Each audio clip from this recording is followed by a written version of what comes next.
Buenos días, ¿qué tal? Está por ahí el doctor Alejandro. Buenas tardes. Adelante. Vamos a esperar un minutito, por favor, para poder iniciar. Gracias.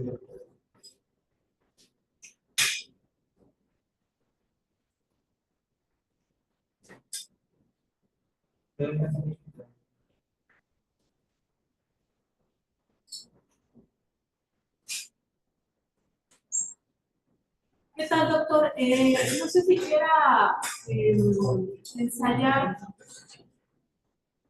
su presentación con la aplicación que dice compartir abajo. Sí, un momento. Sí, muchas gracias.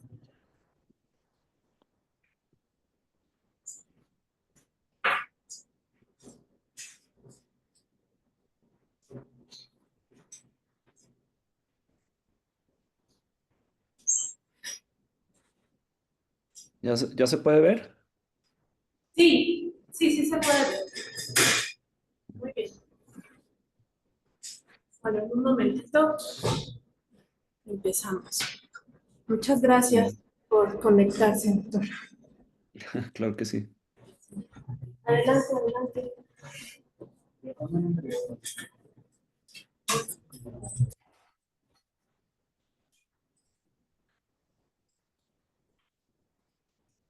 Listo, pues vamos a empezar. Un segundito.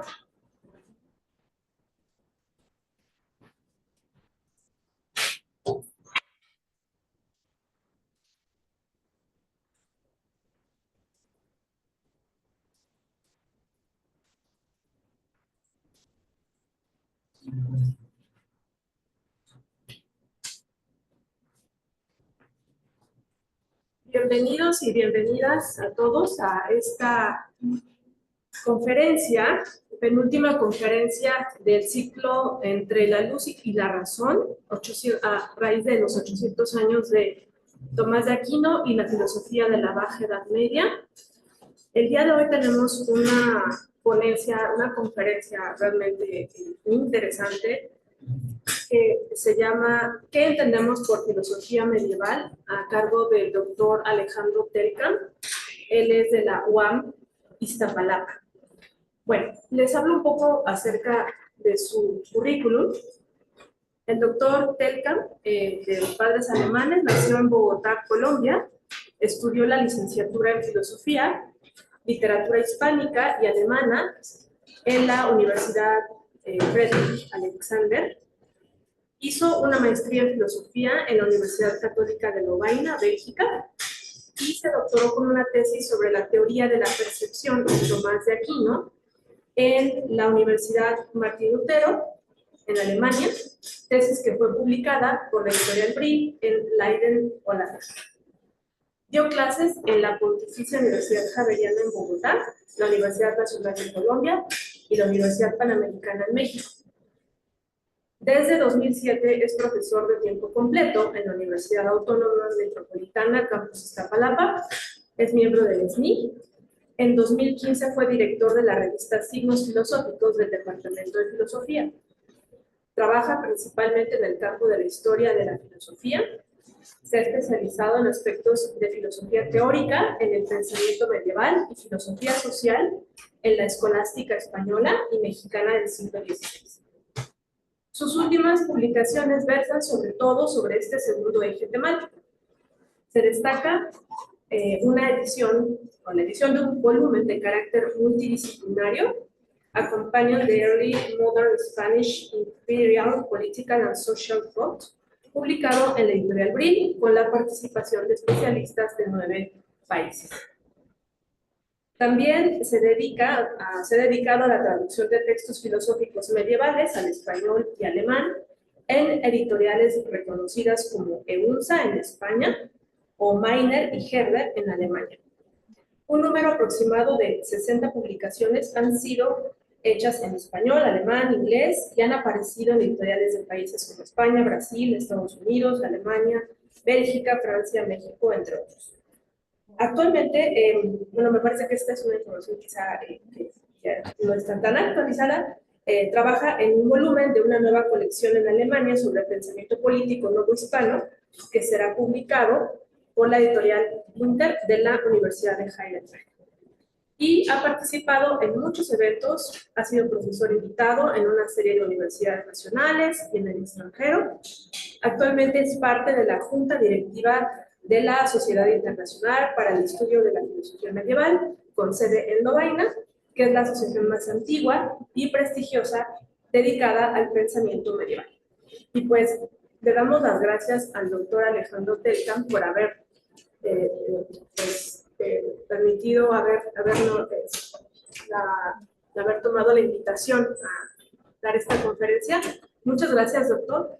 Y bueno, pues le dejo la palabra. Muchísimas gracias, Elizabeth. Pues en primer lugar, mil gracias por la invitación. Pues para mí siempre es un placer poder hablar sobre estos temas, en particular sobre pues, filosofía medieval y las tradiciones que se derivan de ella.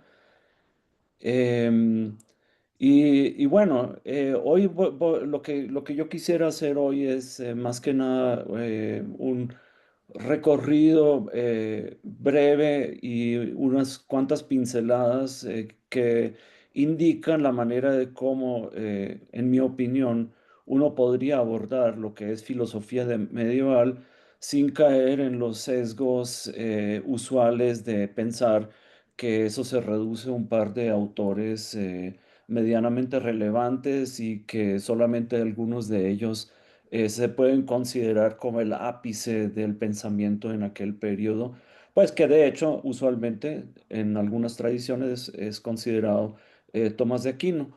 Y yo sé pues que obviamente que Tomás de Aquino, pensador eminente, fundamental y cuyo natalicio se cumple 800 años este año, bueno, supuestamente este año.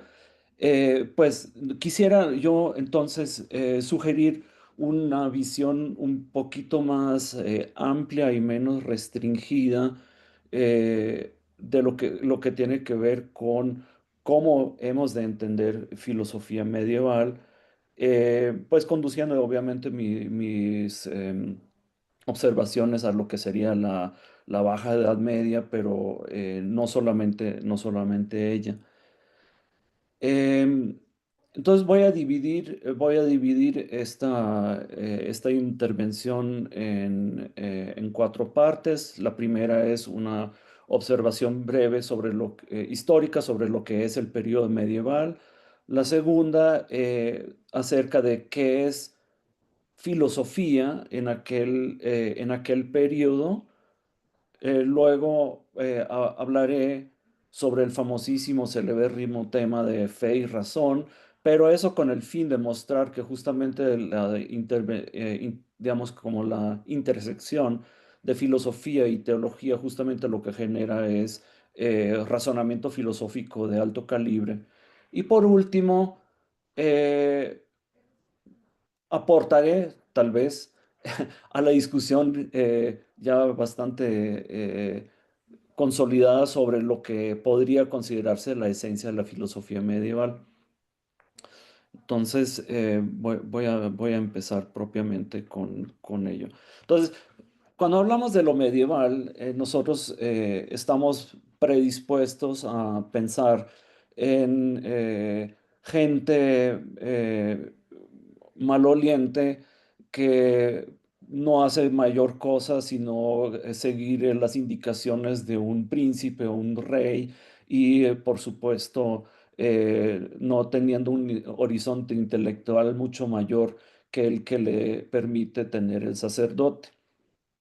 Em, Desde luego, eso es una visión reductivista que yo quisiera vehementemente combatir, porque justamente pierde de vista que lo que nosotros hemos de entender es que el periodo del que nosotros estábamos hablando y que propiamente no tiene un nombre, que es la Edad Media, es una edad entre dos periodos, entre el periodo antiguo y el Renacimiento, que ese periodo justamente comprende, de acuerdo con, digamos, diferentes acepciones, comprende más o menos 1000 años, ¿no? Es decir, si nosotros hemos de buscar algo así como un inicio oficial de la Edad Media, usualmente nosotros buscamos inmediatamente el año 476 con la caída de Roma, cuando los ostrogodos invaden la península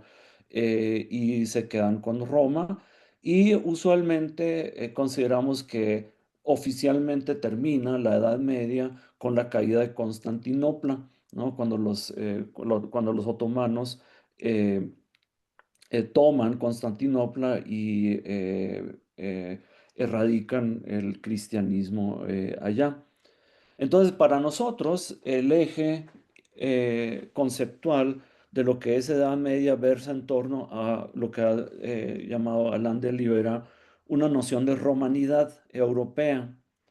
Entonces es un periodo histórico como tal que demarca lo que ocurrió principalmente en territorio europeo, pues europeo en el sentido amplio porque ya sabemos que el Imperio Romano abarcaba todo el Mediterráneo, también el africano.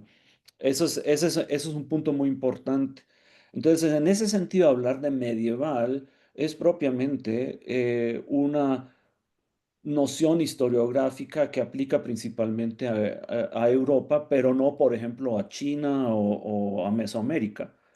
Entonces, eso también nos da que pensar, porque estaríamos ante la situación de tener que hablar de un medioevo en Europa cuando al mismo tiempo en otras regiones del mundo no hubo tal cosa, pero donde también había intercambios y comunicación entre diferentes zonas geográficas.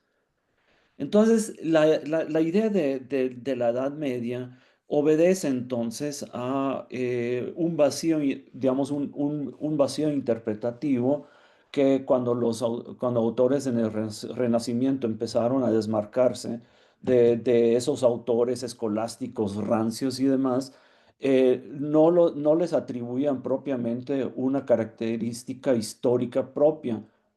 Edad Media es un hoyo, en cierta manera, entre dos extremos, pero a nosotros nos corresponde llenar de contenido ese hoyo para justamente darle el lugar que como tal merece.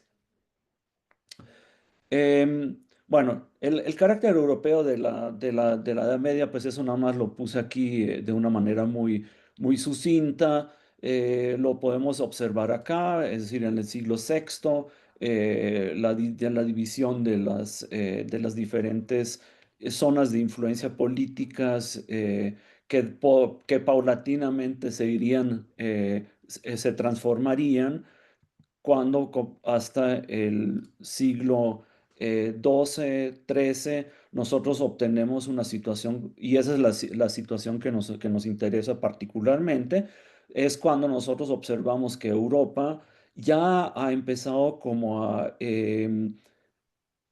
tener que confrontarse con la expansión del Islam hacia Europa, pues ya sabemos que buena parte de la península ibérica había sido conquistada em, por tropas islámicas y por muchos siglos eso continuó siendo así. Pero ese punto en particular es importante porque ese es algo así como un punto en el que se cataliza, para nosotros que nos interesamos por filosofía, en el que se cataliza buena parte de la reflexión filosófica que justamente tendría una influencia mayor sobre lo que sería justamente el pensamiento de autores como Tomás de Aquino o Alberto Magno y otros. Muy brevemente, entonces, pero eso no me quiero detener demasiado en esto, podemos eh, hacer un breve resumen del periodo. Después ya me voy por la Baja Edad Media, pero nada más para que quede claro. Nosotros entonces tenemos al final o en el siglo quinto o sexto tenemos las grandes migraciones de Europa, de Asia hacia Europa. Nosotros tenemos eh, el año 622, muy importante, la Égira, que se considera el inicio del Islam. Justo entonces se conquista España. En el año 876 se separan las iglesias de Oriente y Occidente y con eso se conforma la iglesia ortodoxa en Oriente y la católica en Occidente. La reconquista y todo lo que eso implica. Y para nosotros particularmente va a ser un dato importante el surgimiento en Europa de las universidades hacia finales del siglo XI, a la Universidad de Bolonia en Italia como la más antigua, después vienen las de Oxford y París y demás.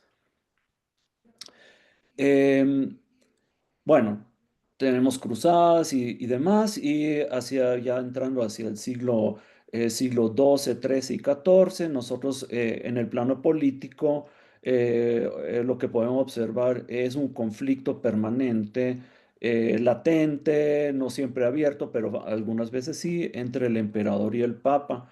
Y el papado, y eso es un dato también interesante para nosotros porque eso indica que políticamente la presencia de la religión católica en Europa no fue una presencia monolítica que guiaba necesariamente el ideario ideológico de las personas que vivían ahí. Bueno, sobre eso se puede platicar en otra ocasión, pero justamente esa falta de unicidad político-religiosa en Europa, en la Europa occidental, también finalmente condujo a que el papado a principios del siglo XIV se trasladara a Aviñón, al sur de Francia, cosa que finalmente derivó ya a principios del siglo XV en la necesidad de reunificar la iglesia con los concilios de Constanza y Basilea y demás.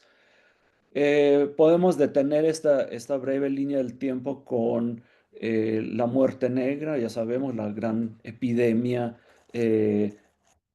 plaga bubónica que arrasó buena parte no solamente de Europa, sino de Asia también, que básicamente fue de 1347 a 50. Eh, Guillermo de Ockham, por ejemplo, uno de los grandes pensadores medievales, se dice que falleció justamente a causa de esa epidemia. Bueno, no los quiero torturar con datos porque de eso no se trata, sino quiero nada más que empecemos como a configurar algo así como un panorama que nos permita ubicar histórica y geográficamente ese periodo medieval, periodo histórico, pero periodo también relevante para el razonamiento filosófico. Entonces, la pregunta para mí, pues y eso lo indica el título, no es qué es la Edad Media, sino qué es la filosofía en la Edad Media. Pues sugiriendo que a lo mejor hay algo así como una característica común que nos permite unificar algo así conceptualmente ese concepto de filosofía medieval. Em, el asunto, no obstante, no es para nada fácil y como ustedes se van a dar cuenta, yo más bien voy a optar por no querer dar una definición estricta de ello, sino más bien sugerir que se trata algo así como de un concepto eh, que se articula en torno a esas semejanzas de familia de las que habla Wittgenstein. ¿Ok? Entonces, hablemos de filosofía. En ese periodo que básicamente en filosofía medieval debería empezarse, y eso es lo que sugieren algunos últimamente, debería empezar con el surgimiento de la falsafa en el mundo islámico alrededor del siglo octavo, y de ahí extenderlo hacia Europa y hacia la Baja Edad Media. Entonces, hablando de filosofía, obviamente nosotros echamos mano de un concepto que viene de la antigüedad, y desde luego los autores más destacados de ese periodo antiguo y que tienen y que inciden de una manera importante, directa o indirectamente en autores posteriores, son principalmente Platón y Aristóteles. La filosofía helenística, aquí la pongo, pero en realidad juega un papel eh, más complejo y menos identificable en muchas de las tradiciones medievales, que es la razón de por qué yo voy a hablar principalmente de Platón y de Aristóteles. Eh, Obviamente, eso de, pues que para que un autor sea leído siglos después de que viviera, pues para eso nosotros necesitamos, desde luego, un vehículo material que nos permita transportar sus textos y sus ideas a lo largo del tiempo. En ese caso, obviamente Platón y Aristóteles tuvieron la buena suerte de que de que existieron muchos autores que copiaran sus textos y que, y que incorporaran sus ideas a sus propios pensamientos. Empecemos con Platón. Obviamente, el autor más importante para forjar el contexto conceptual filosófico. Y Platón es un caso para el pensamiento medieval muy peculiar. Si nosotros observamos su presencia en autores musulmanes, es evidente que muchos de ellos conocieron diálogos platónicos y que eso les permitió, junto con otros autores, pues desarrollar algo así como un pensamiento platonizante propiamente árabe. En el mundo occidental latino, eso no ocurrió. No obstante, el pensamiento medieval latino tiene características fuertemente platonizantes, las cuales no obstante no se deben a una lectura directa de Platón. El único texto que, pues, y nosotros tenemos que pensar que la mayoría de los autores en la Europa occidental leían principalmente latín, ¿sí? Algunos pocos leían también griego, pero no era tan común.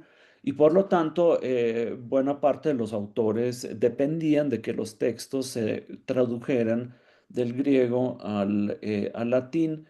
En el caso de Platón, el único diálogo que había sido traducido al latín por Calcidio en el siglo IV fue el Timeo. Pues es una feliz coincidencia también porque el Timeo pues contiene eh, la, eh, la cosmología platónica con Demiurgo y todo eso, lo cual obviamente se prestó pues a lecturas cristianizantes, pero bueno, eso sería para otro momento. Entonces Platón corre con una suerte diversa. En el mundo musulmán es más presente por la traducción de los textos al árabe. En el mundo cristiano solamente el Timeo. Pero Platón también empezó a tener efecto, digamos, filosófico de manera indirecta, ¿sí? Sobre todo por medio de las diferentes tradiciones neoplatónicas que parten de autores como Plotino y de Proclo y que fueron traducidos al árabe y que fueron traducidos al latín. A eso nosotros le tenemos que agregar un autor particularmente importante para las tradiciones cristianas, que es el así llamado Pseudo Dionisio, que es un autor de habla griega que vivió aparentemente, pues, porque no se sabe quién exactamente era, vivió aparentemente en el siglo sexto y que fue autor de tratados como las jerarquías celestes y los nombres divinos, y que fueron textos que fueron muy pronto traducidos al latín y ejercieron una enorme influencia sobre esa idea platonizante muy común tanto en el mundo árabe como cristiano, de la circularidad del ser y ese tipo de cosas. Por supuesto, Aristóteles también ejerció un papel enorme. Pero aquí el panorama es similar al de Platón, porque si nosotros nos fijamos en la manera de cómo Aristóteles fue leído en el mundo europeo latino, principalmente lo que se tuvo a disposición por muchos siglos fueron los escritos que comprenden el órgano, es decir, categorías, analíticos y esos textos que fueron traducidos por Boecio. Pero de Aristóteles no se conocía nada más hasta bien entrado el siglo XI y XII, cuando se empezaron a traducir otros tratados aristotélicos como el de Ánima y después, posteriormente, paulatinamente, la metafísica, ética y demás.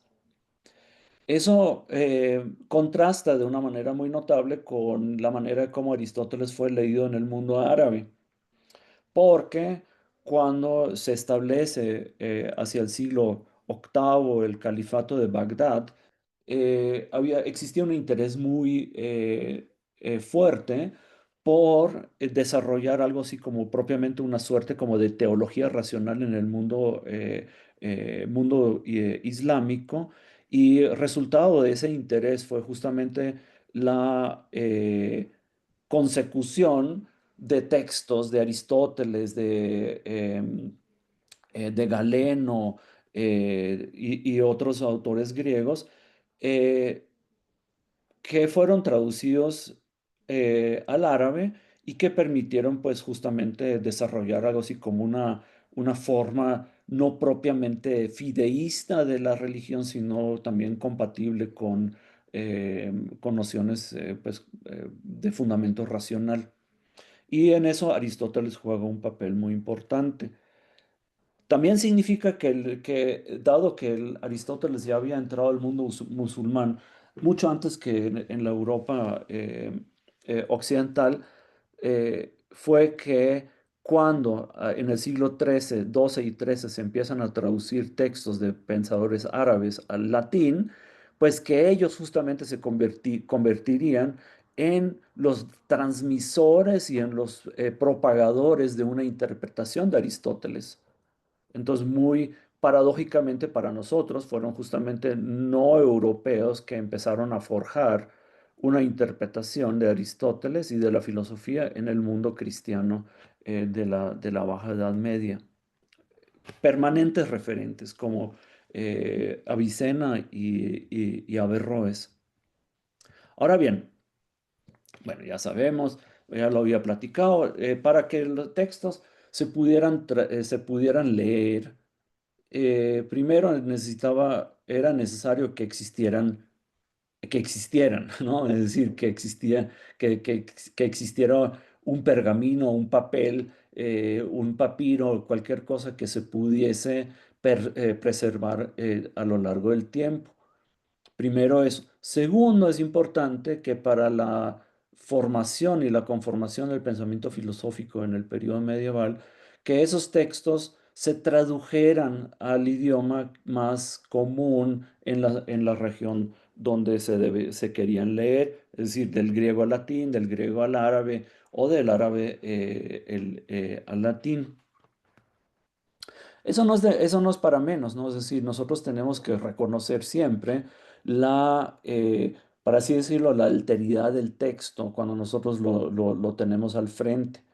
Para ustedes que están estudiando filosofía, pues ustedes principalmente leen traducciones, ¿sí? Si se leen Kant en español, pero ese señor escribió en alemán, y esa es una diferencia que sencillamente hay que reconocer.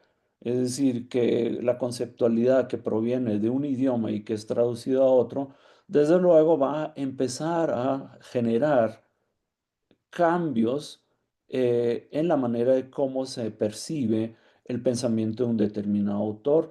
De esa manera, Aristóteles, cuando es traducido del griego al latín, en el siglo, bueno, algunos escritos como el de Ánima, cuando es traducido del griego al latín, produjo un texto que la gente, pues estudiosos y demás, realmente no comprendían, ¿sí? Porque era una traducción demasiado literal y solamente cuando se empieza a traducir, por ejemplo, el comentario al de Ánima de Averroes, empiezan a caer en cuenta que eso sí es inteligible, pero no porque la traducción anterior pero principalmente porque la traducción anterior era demasiado densa y no permitía realmente como empezar a articular una visión conceptual adecuada de esos textos. Y ahí los árabes otras juegan un papel mayúsculo en la forma en que Aristóteles empezaría a integrar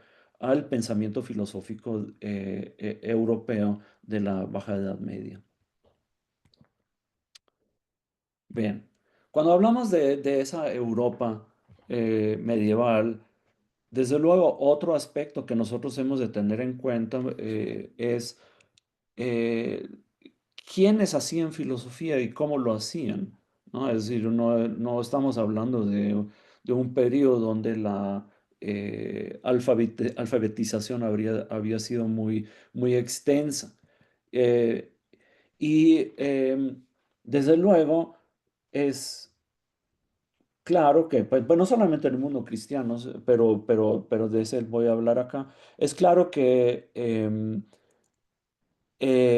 empezar a hablar y entender y leer textos filosóficos, pues necesitaban, pues evidentemente que la gente supiera leer, ¿no? Que no es para menos. Y eso ocurría principalmente, pues por lo menos hasta que aparecían las primeras universidades, dentro de recintos religiosos, en abadías, en capítulos de catedrales y demás, y se articulaba en torno a un método de enseñanza muy peculiar que se conoce como el de las siete artes, que son famosamente el trivium y el quadrivium, y que permitía justamente como estructurar el aprendizaje de una manera importante, ¿no? El estudio de la lógica, el estudio de las formas de argumentación, retórica, gramática y todo ese tipo de cosas eran muy importantes y que eran parte del currículum que estudiantes empezaban a aprender.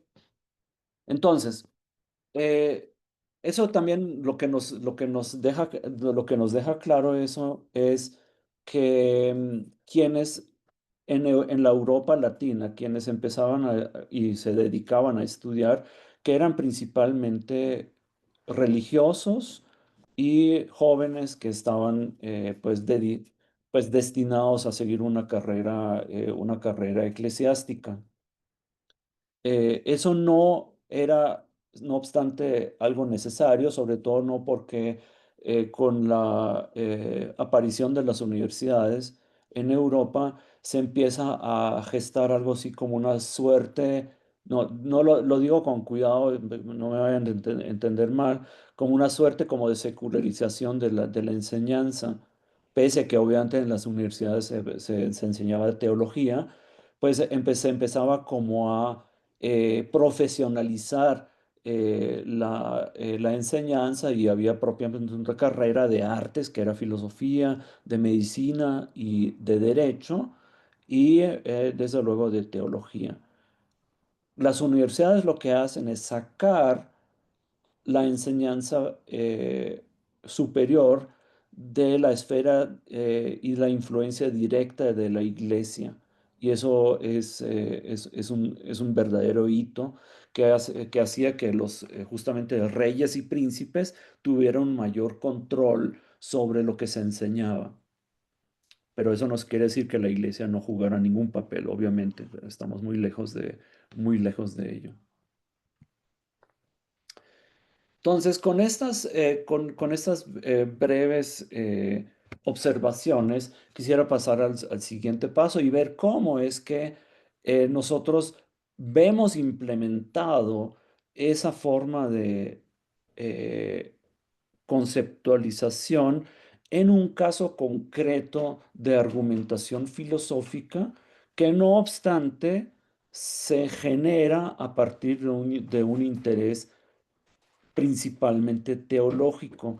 Y el tema del que yo les quiero platicar brevemente para que vean más o menos como, pues con tres ejemplos, para que vean cómo eso podría funcionar, es el tema de fe y razón. Muy famoso y tal vez frecuentemente muy mal articulado. Entonces, desde luego, cuando pensamos en la Edad Media, lo que salta a la vista es que, bueno, eso es nada más un puñado de curas que lo que quieren hacer es imponerles pues su ideología a una cantidad de gente incauta que nada más les cree porque les cuentan cosas extrañas y les exigen pues obediencia ciega y demás. Eso es obviamente una visión otra vez reductivista y ridiculiza efectivamente la independencia intelectual de muchas personas que eran religiosas, ¿no? Entonces, lo notable es que cuando nosotros entramos a ese periodo medieval en un sentido amplio, pues es que efectivamente eh, preocupaciones provenientes de la religión que profesaban jugaban un papel muy importante, ¿no? En el cristianismo, obviamente, la pregunta acerca de, por ejemplo, las personas divinas, ¿no? ¿Cómo hemos nosotros de pensar que Dios es uno y trino y ese tipo de cosas, que se convierte realmente en un problema de orden filosófico? Lo mismo ocurre en el Islam y en el judaísmo. El eje central para buena parte del pensamiento, no digo todo, pero para buena parte del pensamiento filosófico, proviene justamente de la necesidad de poder abordar intelectualmente un tema que de suyo parece resistirse al análisis filosófico, ¿no? Si la verdad, la revelación tan central en el cristianismo digamos, y las tradiciones proféticas en el Islam, en cierta manera nos sugieren que tanto el texto bíblico, el Corán o la Torá y demás, constituyen un fundamento indiscutible un fundamento sobre el cual no es realmente posible discutir, ¿sí? Y eso es algo donde nosotros podemos ver que efectivamente autores como Tomás de Aquino y otros nos ofrecen una visión mucho más diferenciada, ¿no? No solamente tomar el texto como algo como fijado desde una perspectiva hermenéutica, sino que es algo sobre lo que nosotros razonablemente podemos hablar y discutir. Y es por eso que Tomás, por ejemplo, al principio de la Suma Teológica, dice que la sagrada doctrina, es decir, la teología, como ciencia divina, es argumentativa, ¿sí? Es decir, que nosotros podemos formular argumentos y contraargumentos con el fin de encontrar soluciones, si es que hubiera. Entonces, eso nos arroja entonces a una situación interesante y es que nosotros estamos pues en el contexto medieval amplio y más en particular, digamos, siglos 12 11 12 13 en Europa, estamos frente a eh, un texto canónico como el que sería la Biblia y al mismo tiempo la necesidad de abordar conceptualmente eh, problemas que surgen de ese texto, ¿no? Es decir, porque hay formas, pensaban muchos autores, de poder y querer discutir eso, ¿no? Es decir, el famoso sacrificio de Isaac, por ejemplo. Bueno, el no sacrificio de Isaac, ¿no? Generó discusiones tanto en el judaísmo como en el cristianismo. Pero bueno, en particular, y eso es algo que, bueno, se convirtió en algo así como es, el tema estrella del pensamiento medieval, es lo que tiene que ver con la presencia divina, Dios, y la pregunta si Dios, cuya, digamos, existencia se profesa en las escrituras, ¿no? Porque al fin y al cabo en Éxodo Dios dice, yo soy el que soy, pues entonces Dios nos dice pues que existe, pero que eso que está fijado en el texto religioso sea asimismo no solamente asunto de fe, sino que tenga también algo así como un acompañante argumentativo y racional. Y eso es algo que nosotros, sobre eso es algo que por ejemplo, nos platica Tomás de Aquino en la Suma contra los Gentiles, ¿no? En la Suma contra los Gentiles, que es una obra principalmente dedicada a racionalmente corregir o desvirtuar o incorporar argumentos de autores que no provienen de la propia tradición cristiana, ¿no? Entonces ahí en ese texto nosotros encontramos discusiones muy extensas sobre cómo Tomás entiende autores como Averroes o Avicena. Y lo que Tomás establece es primero una cosa implícita que no está aquí en esta cita, y es que cuando nosotros hablamos sobre Dios y lo divino, todas las religiones, en cierta manera, están de acuerdo sobre el tema eh, a discutir, ¿no es cierto? Es decir, tanto el judaísmo como el islam como el cristianismo tienen eso por tema. Que existe un Dios para las tradiciones monoteístas es cierto siempre, ¿sí? Entonces hay algo que sobre lo que un musulmán puede discutir con un cristiano. Así como también nos lo sugiere en un diálogo Pedro Abelardo, el diálogo entre un filósofo, un cristiano y un judío, creo, judío, sí. Bueno, em, entonces, ese es un punto. El segundo punto es que Tomás asume que cuando nosotros empezamos a hablar de, eh, de la fe y de que esa fe obviamente tematiza principalmente a Dios, que ello es consistente con nuestras formas usuales de razonamiento filosófico, ¿sí?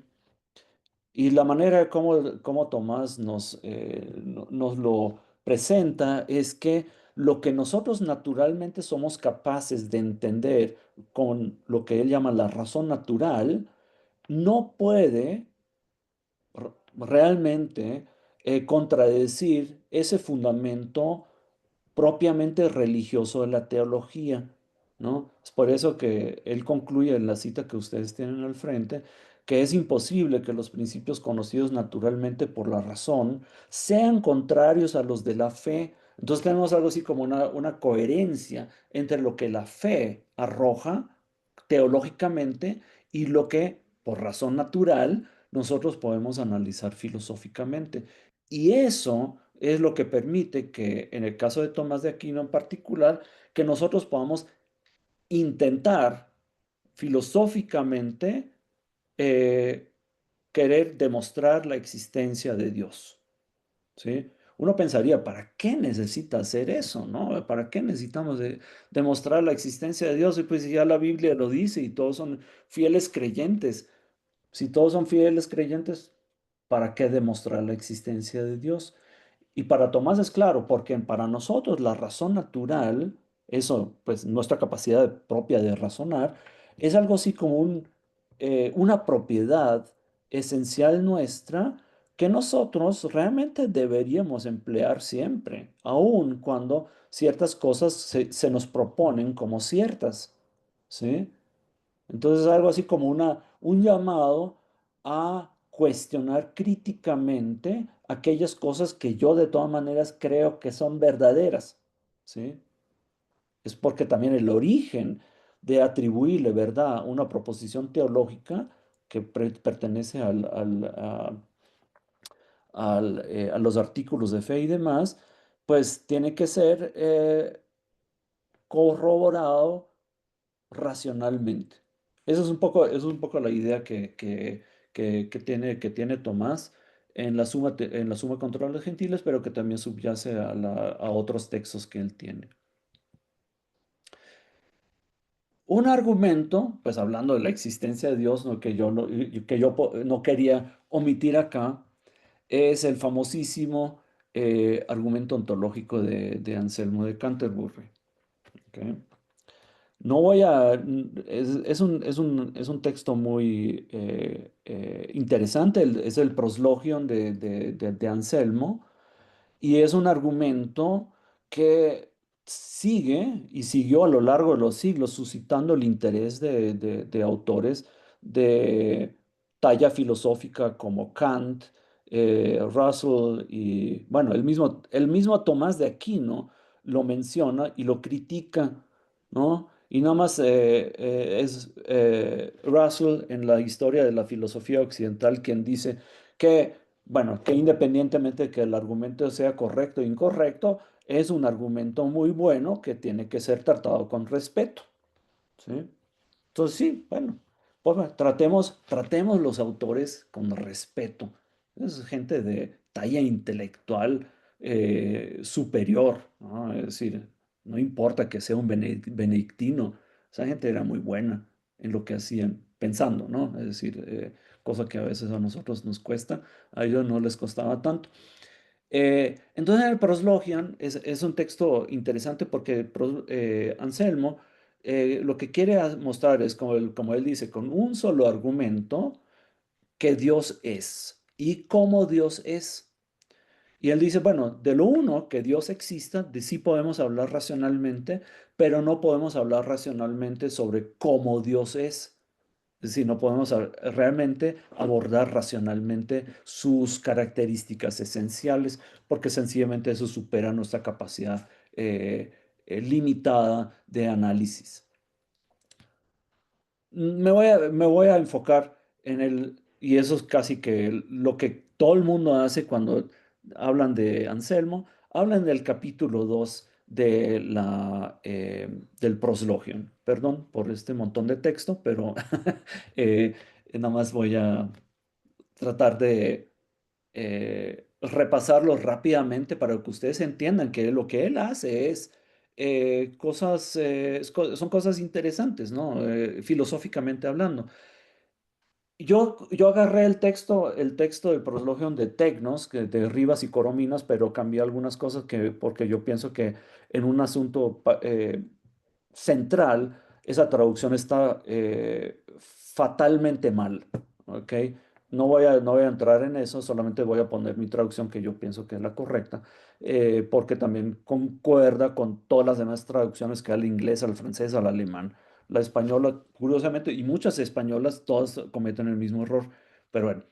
Ahora, em, Anselmo en el capítulo primero concluye que lo que él quiere hacer es desarrollar un argumento, no entender para creer, sino creer para entender. ¿Sí? Entonces el punto de partida para él es una postura del creyente que reconoce que, pues como contenido de la fe, que Dios existe. ¿Ok? Entonces empieza el capítulo 2, ¿no? Dice, por tanto, Señor, tú que me haces entender la fe, me haces entender la fe. Yo ya creo, ahora quiero entender lo que creo, ¿no? Eh, concédeme que entienda que eres tal como lo creemos y que eres lo que creemos. Y esas son dos cosas, ¿no?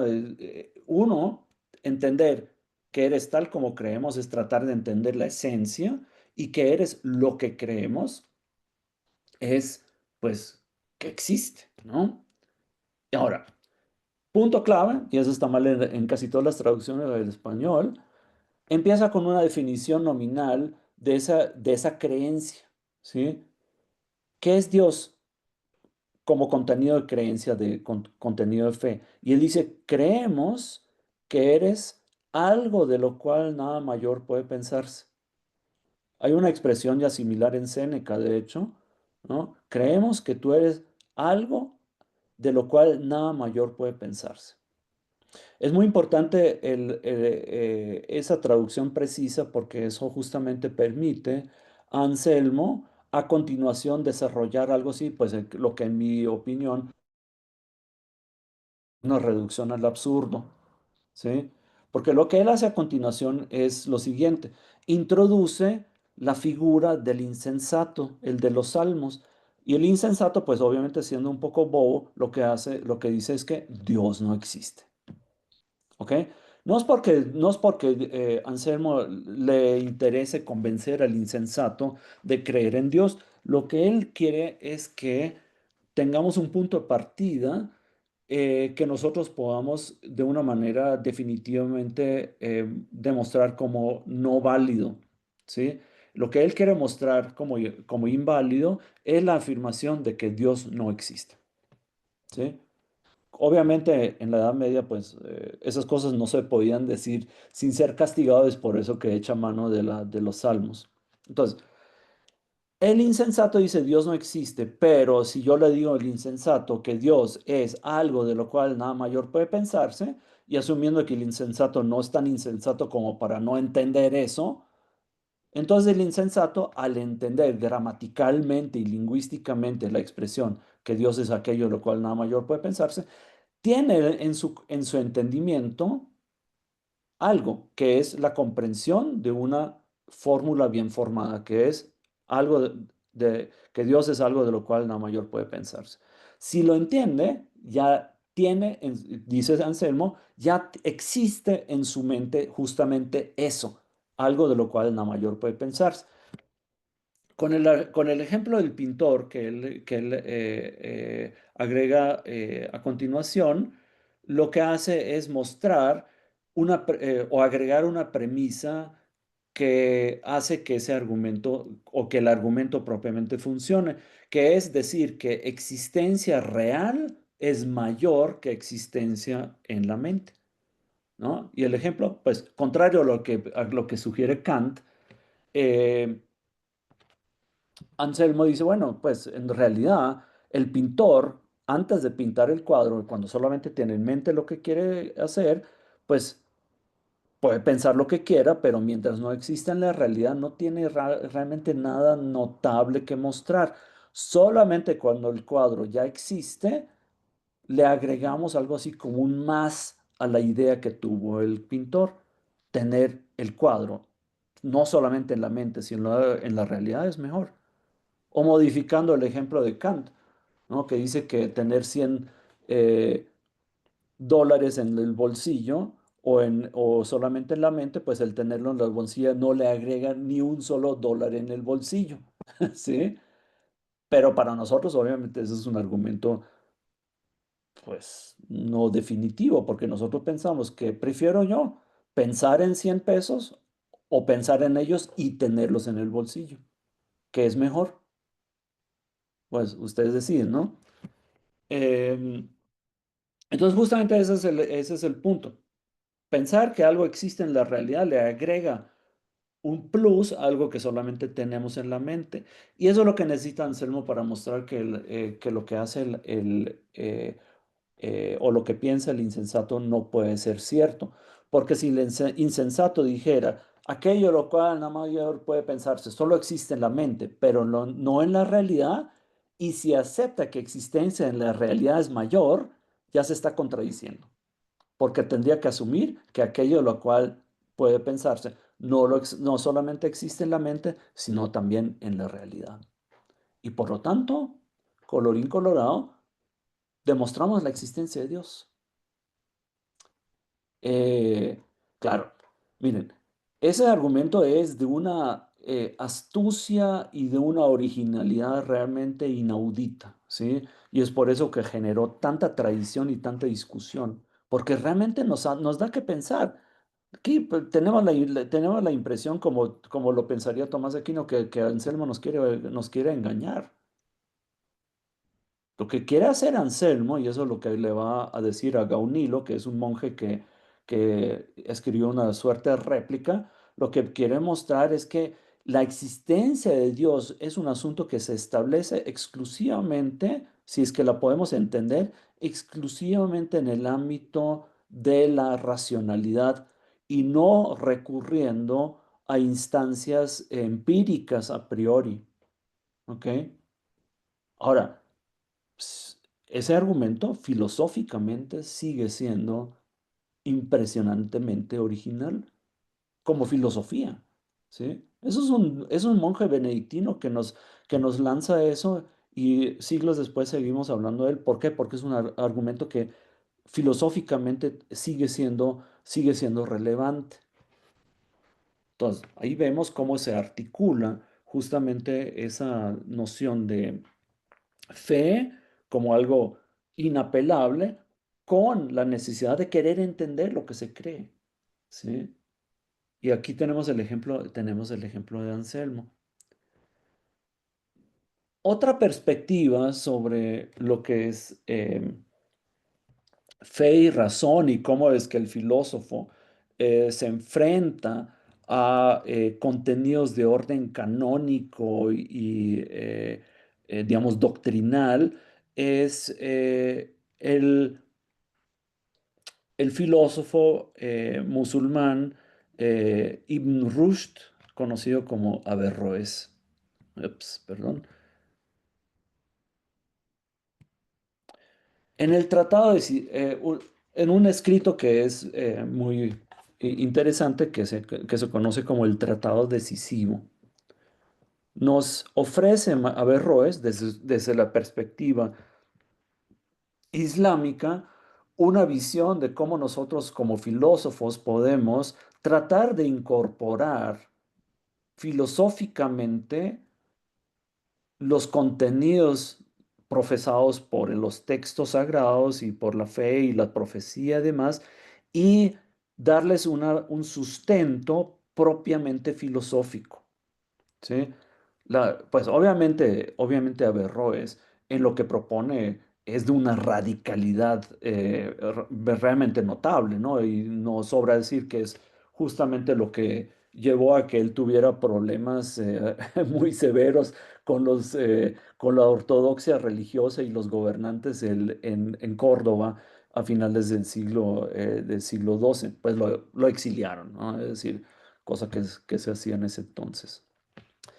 Em, entonces, en un panorama similar al de Tomás de Aquino y Anselmo, nos sugiere que el estudio, lo que él llama aquí la ley, pues que es la ley islámica, que la ley constituye, digamos, un acervo de normas y de ideas, digamos, que no pues admiten discusión, pues en la tradición. Él dice que eso no es tanto así, sino que nosotros efectivamente podemos ampliar nuestra comprensión de la ley, de ese acervo doctrinal, ampliarlo con una visión propiamente filosófica. Él dice que el estudio demostrativo no lleva a una contradicción con lo que dice la ley. Eso es un poco lo que dice Tomás de Aquino también en ese pasaje de la suma contra los gentiles, ¿sí? Entonces, lo que él hace es efectivamente tratar de mostrar lo que a veces de una manera incorrecta se conoce como la teoría de la doble verdad, que es que hay una verdad religiosa y una verdad filosófica.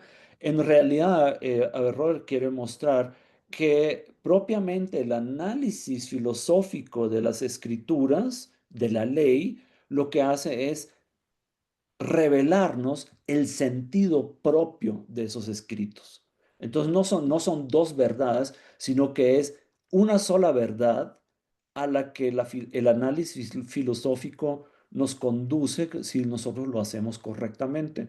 Porque él también obviamente concede que si nosotros hacemos mal el trabajo de análisis, lo que podemos generar son justamente herejías y ese tipo de cosas.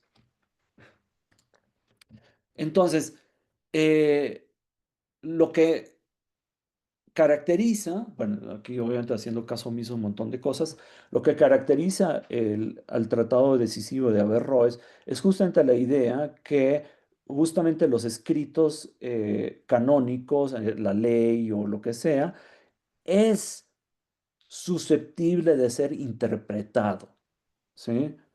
Es decir, que el lenguaje expresado en esos escritos no revela automáticamente su sentido, ¿sí? Es decir, si nosotros tenemos necesidad de transmitirle lo que significa, digamos, un pasaje en algún escrito, nosotros podemos o bien apelar, piensa, a un imaginario que incluso gente no muy culta puede entender, pero que no le permite propiamente abordar eso desde una perspectiva filosófica, o podemos hacer eso tratando de descubrir lo que él llama el sentido real que está contenido en las metáforas implícitas en los textos religiosos.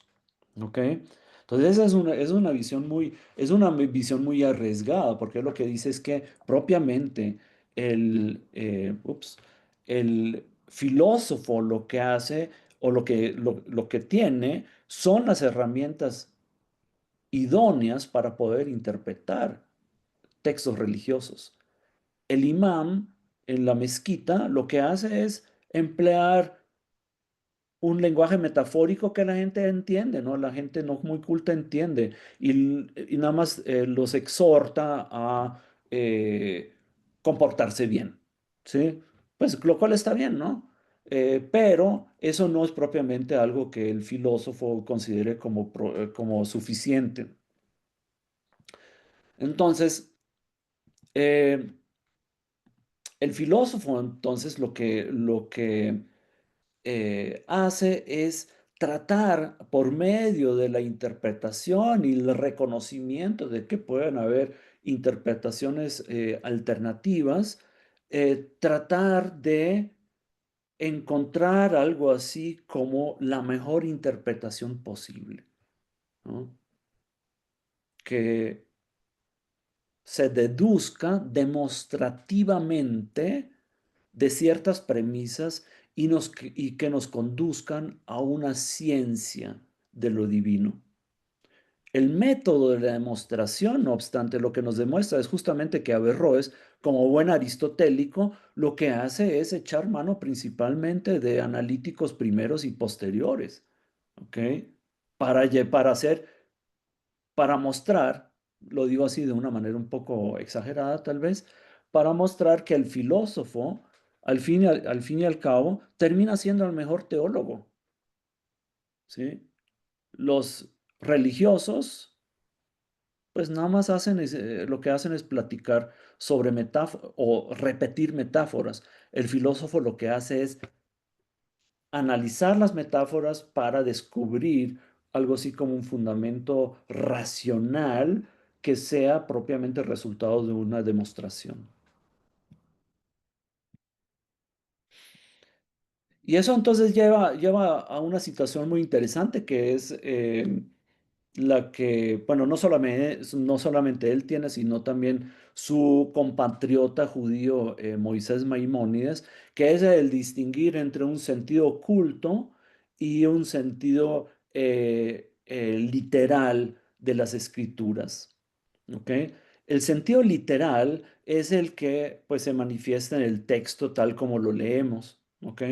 Es decir, yo no sé, las profecías del profeta que indican esto, lo uno y lo otro, y la gente entonces entienden esas metáforas, al entenderlas de una manera literal, pues sacan conclusiones de orden principalmente práctico, ¿no? Es decir, pórtate bien y ese tipo de cosas. El filósofo trata demostrativamente, trata de descubrir el sentido oculto, y ese sentido oculto solamente, digamos, se le abre a quien dispone del método filosófico correcto. Entonces, el tratado decisivo de Averroes nos muestra eso, ¿no? De que no hay incompatibilidad de religión y filosofía, sino que religión en cierta manera apela a un nivel de comprensión más superficial que lo que haría la filosofía cuando analiza demostrativamente justamente esos mismos textos. ¿Ok? Entonces, eso convierte a Averroes, obviamente, en eh, en una persona non grata para aquellos que piensan que lo único lo que podemos hacer es tomar el sentido religioso en un sentido literal, ¿sí? Que es justamente lo que hacen, pues lo que hacían los gobernantes almohades en la Andalucía del siglo XII, que eran lo que hoy en día llamaríamos fundamentalistas islámicos. ¿Sí? El fundamentalismo no admite discusión y lo que hace Averroes es justamente decir, no, yo no estoy de acuerdo con eso, yo sí voy a discutir. En consecuencia lo exiliaron. Bueno, mal para él, tal vez no tanto, pero malo para Andalucía. Bueno, entonces ya para empezar a terminar, porque yo creo que ya me estoy extendiendo demasiado, eh, quisiera entonces terminar con como redondear un poco ese panorama de qué es filosofía medieval o cómo podríamos entenderla. Eh, una parte, pues esa es de la que acabo de platicar, pues se articula en torno eh, a esa dualidad de fe y razón, pero eso obviamente no es todo. Es decir, nosotros podemos tener una visión reducida de lo que es filosofía medieval y con eso nosotros podríamos irnos a la famosísima idea de Etienne Gilson, que fue pues gran conocedor y eminentemente, un pensador eminente sobre pues que avanzó de una manera notable el estudio de la filosofía medieval, pero él en un tratado que se llama El espíritu de la filosofía medieval, básicamente lo que nos dice es que filosofía medieval es cristiana, bueno, podría ser, ¿no? Es decir, pero que esa filosofía cristiana es tal porque apela a un principio como de circularidad de existencia, todo parte de Dios, ¿no? La creación parte de Dios y la creación finalmente retorna a Dios, ¿no? El problema de esa idea de la circularidad del ser es que definitivamente no es cristiana, ¿sí? Sino que es algo que aparece en Plotino, quien era todo menos eso, ¿no? Menos cristiano. Entonces, eso es una idea como reductivista otra vez, y también al decir que filosofía medieval es cristiana, pues nosotros marginamos todas las demás filosofías que no son propiamente o que no nacieron propiamente en el seno del cristianismo, como la musulmana y la judía. Entonces eso parece ser muy sí, inadecuado, ¿no? Otra es, y cosa que uno escucha todavía de colegas, es que, ok, bueno, que los medievales hablen de Dios y demás, pues qué padre, pero eso es nada más como religión, y realmente lo propio de la filosofía medieval es la lógica, ¿sí? Pues, y siendo pues el caso estrella es Guillermo de Ockham, ¿no? Con la suma de la lógica y demás. Esa es otra es una idea muy reductivista a su vez, del otro extremo, decir filosofía solamente es lógica, significa que no podemos realmente hablar de psicología filosófica, ni de ética, ni nada por el estilo. Y por eso yo pienso que eso es inadecuado. Y la tercera, que es la que por un tiempo profesó Alain de Libera, es ver, bueno, lo propio de la filosofía medieval, es ese pensamiento filosófico que no se gesta propiamente en las universidades, sino que se dan en autores como más alejados de instituciones educativas, como el maestro Eckhart, como Dante, tal vez Pedro Abelardo. Bueno, sea como sea, toda esa gente sí existió, toda esa gente hizo su trabajo por fuera de las universidades, pero eso no quiere decir que tengamos que eliminarlas. Entonces, lo que más bien quisiera terminar sugiriendo es que nosotros hemos de pensar en el pensamiento medieval de una manera más integrativa, ¿no? Es decir, que es, por un lado, que nosotros hemos de tomar en cuenta que hay una sincronía de diferentes tradiciones que en puntos muy peculiares históricos se cruzan, ¿sí? Como por ejemplo el pensamiento filosófico musulmán y el cristiano. Eso sucede por medio de traducciones principalmente en Toledo. Entonces, de acuerdo con lo que, como yo lo había definido antes, los musulmanes no son medievales, ¿sí? Pero conviven o viven al mismo tiempo que otros que sí consideramos medievales. ¿Esa es una contradicción? Pues no, no es ninguna contradicción porque, pues, si somos contemporáneos, nada más lo que estamos reconociendo es una diferencia de formas de pensar y una diferencia a lo mejor ideológica de cómo nosotros abordamos determinados fenómenos. Entonces, de esa manera yo puedo decir que soy, qué sé yo, defensor de los libres mercados y y convivo con alguien que es marxista. ¿Es una contradicción? Pues en realidad no.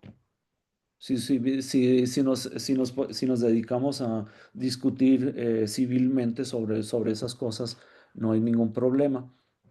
Entonces, la filosofía medieval hay que entenderla de una manera más integrativa porque justamente las tradiciones y las intersecciones lo que nos indican es que hay una dependencia de ciertos pensamientos de otros que vienen de contextos completamente distintos, ¿sí? Es decir, si nosotros, y cosa que se está haciendo, tratamos de identificar dónde, por ejemplo, Tomás de Aquino retomó ideas de pensadores árabes y los usó para sus propios propósitos, eso justamente lo que nos indica es una dependencia de autores que quedaron por fuera del propio círculo cultural que le es propio a un dominico del siglo XIII. Y eso es muy importante. Lo que yo quiero decir es, tal vez, es que no nos limitemos demasiado por caracterizar a un autor como medieval o escolástico, lo que sea, pues que son al fin y al cabo algo así como eh, cajones que nosotros le abrimos a la gente para luego cerrarlos, sino más bien pensar que eso es algo así como más, es un fenómeno histórico, intelectual, más orgánico, en que diferentes tradiciones se integran y que permiten justamente entender ese pensamiento propiamente medieval de una manera más dinámica que lo que nosotros usualmente hacemos. No hay autores que aparecen monolíticamente en el paisaje del pensamiento, ¿no? Es como que plup, de repente apareció Tomás de Aquino y no tuvo nada que ver con lo que hubo antes ni después. Eso no existe, ¿sí? Los autores todos dependían de otros autores previos y ejercieron influencia sobre autores posteriores en mayor o menor grado, ¿ok? Entonces, el contexto cultural y histórico nos conduce a una idea más integrativa y desde el punto de vista como de lo que conforma una visión filosófica, también es temáticamente mucho más amplio que lo que algunos quisieran reconocer. Desde luego, parte importante, y eso lo muestra el ejemplo de Anselmo, la lógica es una parte muy importante en el pensamiento medieval. Pues tanto así que después se quejaban de que eso se había convertido en una herramienta, más bien una herramienta de tortura para los estudiantes de filosofía. Algunos tal vez se sientan aludidos. Em, Metafísica, ¿sí? Juega una parte muy importante y metafísica a su vez tiene un punto de encuentro tiene un punto de encuentro con teología. Ética, muy importante. Pues a Pedro Abelardo, por ejemplo, escribió una ética muy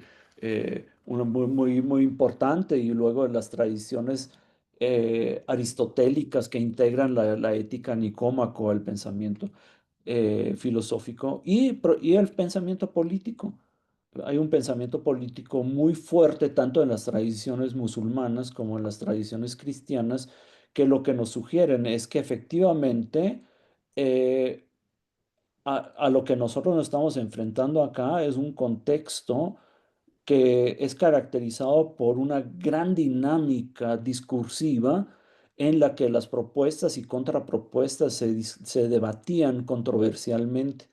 Y eso es algo que yo creo que no hemos de perder de vista, que aquí en el pensamiento medial realmente no hay algo así como una interpretación canónica que nosotros tenemos que aceptar para luego descartar otras interpretaciones, sino que hemos de tratar el periodo y sus autores más destacados, destacados con el respeto necesario, pues asumiendo pues que desde luego nosotros somos capaces de interpretar y discutir el pensamiento que surgió de ese periodo.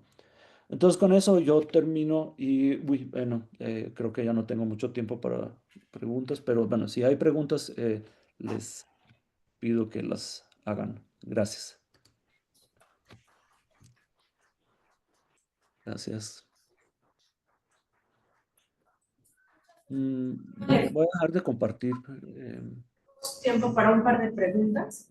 Entonces, la sala, adelante, por favor.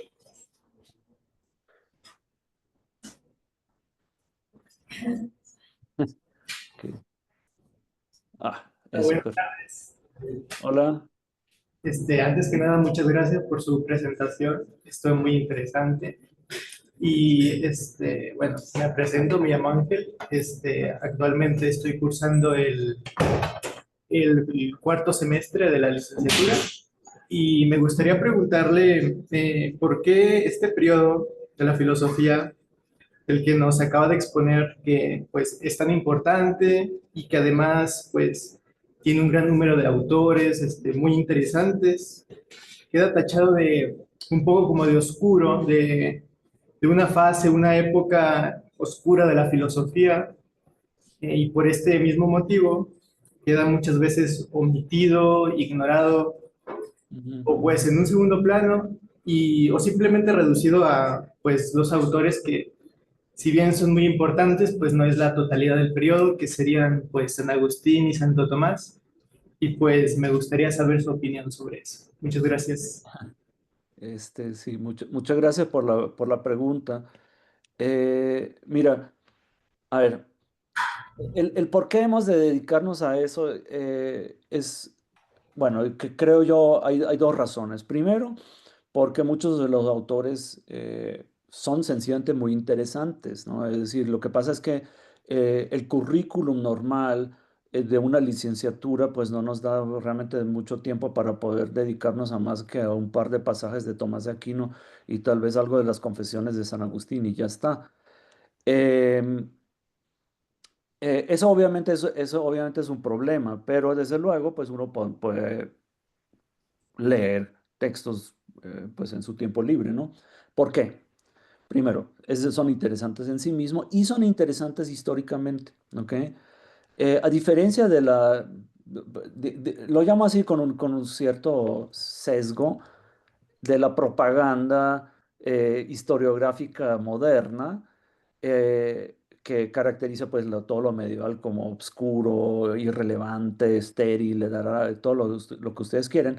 es más que evidente que en la transformación de paradigmas a lo largo de los siglos, ¿no? Los siglos XII, XIII, XIV, se van transformando las lecturas de autores como Juan Duns Scoto y Tomás de Aquino y demás, es que nosotros vemos que, pues, que ha habido un, un interés directo, inmediato y a veces un poco más lejano por autores de ese periodo, ¿no? Pongamos uno de los grandes autores del pensamiento moderno, René Descartes, ¿ok? Según él, pues todo lo escolástico pues no vale la pena y uno tiene que descartarlo porque por irrelevante.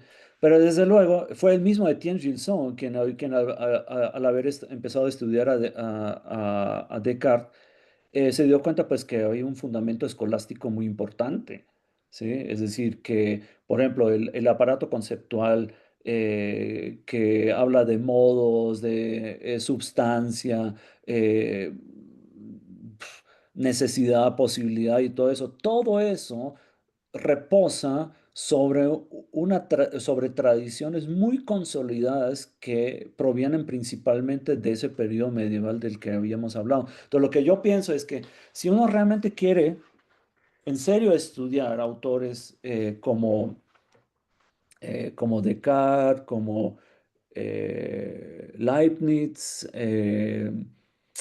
incluso Spinoza con sus particularidades, pues siempre viene bien uno preguntarse en qué le debe a esa tradición justamente las teorías que está desarrollando, tanto por afirmarlas o por descartarlas, ¿no? Es decir, yo estoy muy convencido de que, la historia del pensamiento es más una historia de las continuidades y no de las rupturas, ¿sí? Quiere decir que nosotros tenemos que ver que un autor como John Locke, por ejemplo, claramente tiene mucho de escolástico y él mismo lo reconoce, ¿no? Entonces uno dice, bueno, hay una continuidad. ¿Hay rupturas? Pues sí, hay rupturas, obviamente porque un autor moderno ya no diría todas las cosas que diría un autor de 300 o 400 años antes. Pero en ese sentido yo creo que es importante eh, tratar como de incorporar esos autores y esas tradiciones a ese panorama intelectual que nosotros diseñamos para poder abarcar lo que es la historia de la filosofía. Básicamente sería las razones que yo podría aducir aquí. Pero gracias por la pregunta.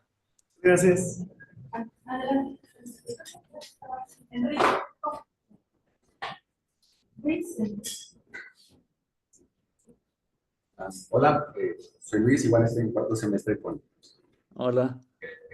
bueno, mi pregunta es, bueno, por ejemplo, estas etapas como la Edad Antigua, que son mayormente pues Egipto y parte de Europa, también la Edad Media, que es pues eurocentrista, el Renacimiento, pues en qué momento se empieza como a ampliar estas etapas, esta definición de estas etapas, pues al resto del mundo, pues abarcando ya también América, Asia, Oceanía, y por ejemplo, si hay algún autor en particular, un momento preciso en el que pues empieza a ampliar esta visión, o si se sigue considerando a la filosofía e incluso a la sociedad como eurocentrista. Bueno, esa es una pregunta difícil de responder, pienso yo. Em, a ver, lo eucentrista, pues yo creo que tienes toda la razón. Es decir, filosofía misma, pues es un concepto europeo que viene del griego y desde luego las tradiciones que parten de ahí principalmente se forjaron en Europa y después ya en el mundo, un poco más allá en el mundo musulmán, pero no, por ejemplo, en el centro de África, ¿no? ¿Por qué no? Es decir, para nosotros, y tal vez es obviamente una visión tal vez, no sé, arbitraria, no sé, pero para nosotros filosofía es en buena parte un estudio, es un estudio de textos, ¿sí? Textos y contextos, y ahí donde no hay propiamente textos, pues para nosotros no tenemos una idea inmediata de pensamiento que pudo haberse formado en otras partes. De que la gente pensó en todo el mundo siempre, pues yo creo que eso siempre sucedió, ¿sí? De que pensaron cosas filosóficas, posiblemente también. El problema es que en buena parte no tenemos evidencia de ello y eso es una dificultad. Entonces, sí, yo creo que casi que por diseño, eh, filosofía tiende a ser egocentrista, pero también hay eh, casos en que se puede mostrar que, por ejemplo, aspectos del pensamiento estoico, por ejemplo, eh, pudieron haber sido influenciados eh, por pensamientos que fueron traídos desde la India, ¿sí? ¿Qué exactamente? No se sabe, pero eso sí, si algo ocurrió es porque hubo textos, ¿sí? Ahora, y eso, claro, implica que cuando nosotros hablamos de filosofía ahorita en Latinoamérica, en Asia y demás, es porque obviamente eso va de la mano de una producción de textos que también depende en parte de cómo esos textos empezaron a escribirse en esas regiones. Y ahí en parte, es, digamos, quienes fueron responsables de que eso ocurriera de una u otra manera fueron religiosos, jesuitas en Asia y en el continente americano, aquí en México en particular, dominicos, franciscanos, agustinos y demás, quienes a su vez, como en el caso de Bernardino de Sahagún, pues intentaron como encontrar puntos de encuentro también lingüísticamente con los idearios existentes de los pueblos en Mesoamérica, ¿no? La historia de las cosas de la Nueva España, pues es súper interesante si ustedes ven el manuscrito que es bilingüe, ¿sí? Eh, eh, español y náhuatl.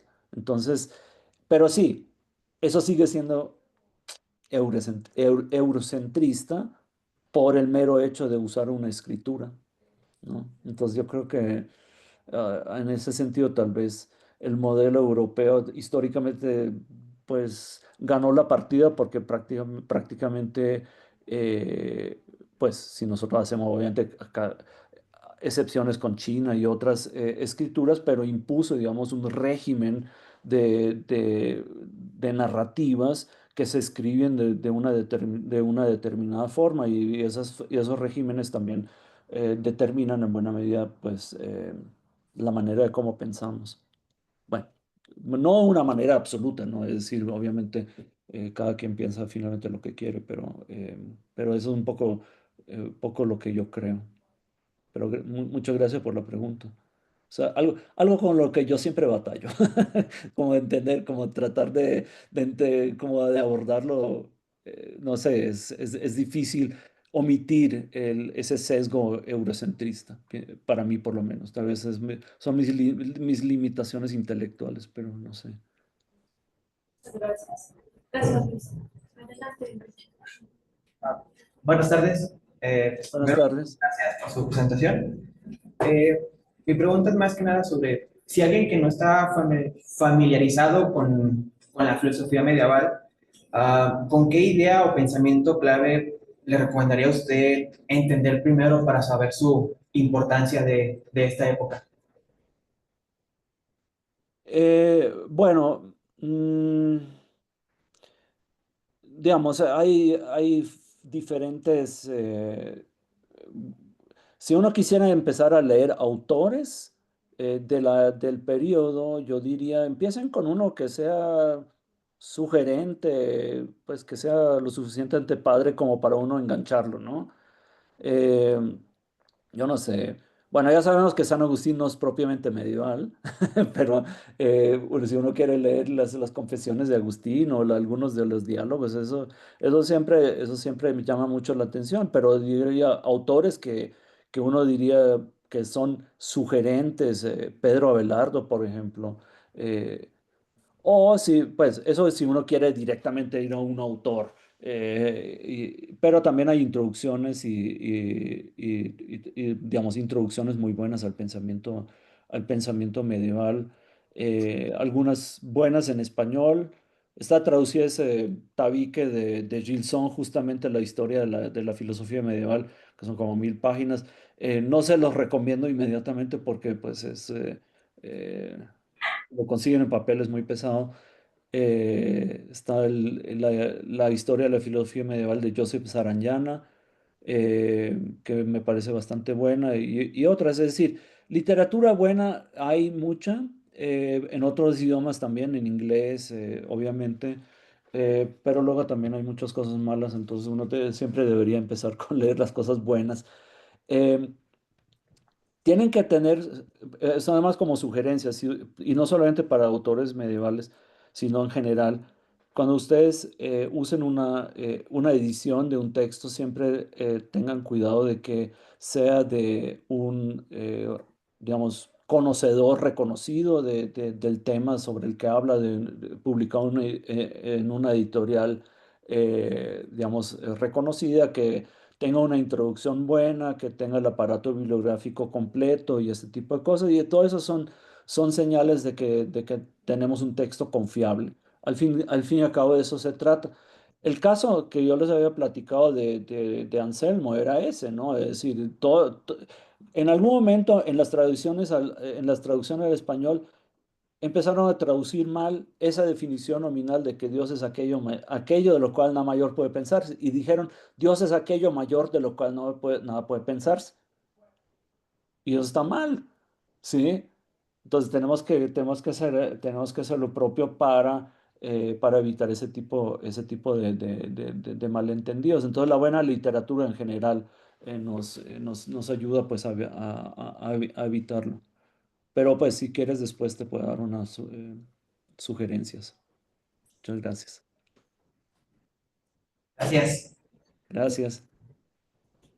Pues muchas gracias, doctor Telka, por atender a las preguntas de nuestros estudiantes. Desafortunadamente ya no tenemos mucho tiempo. Sí, yo sé. Te paso en un momento la constancia. Ok, gracias. Sí.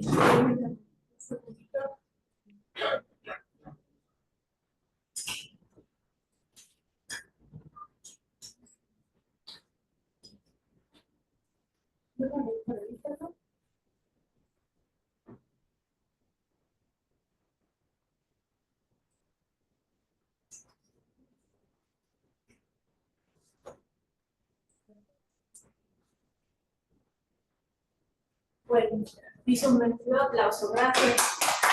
Gracias. No, pues a ustedes muchas gracias por la invitación y pues muchas gracias también por las preguntas y la atención.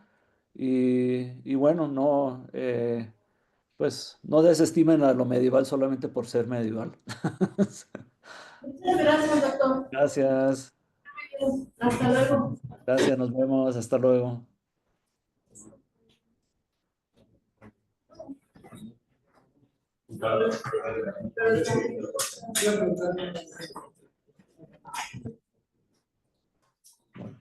Hasta luego.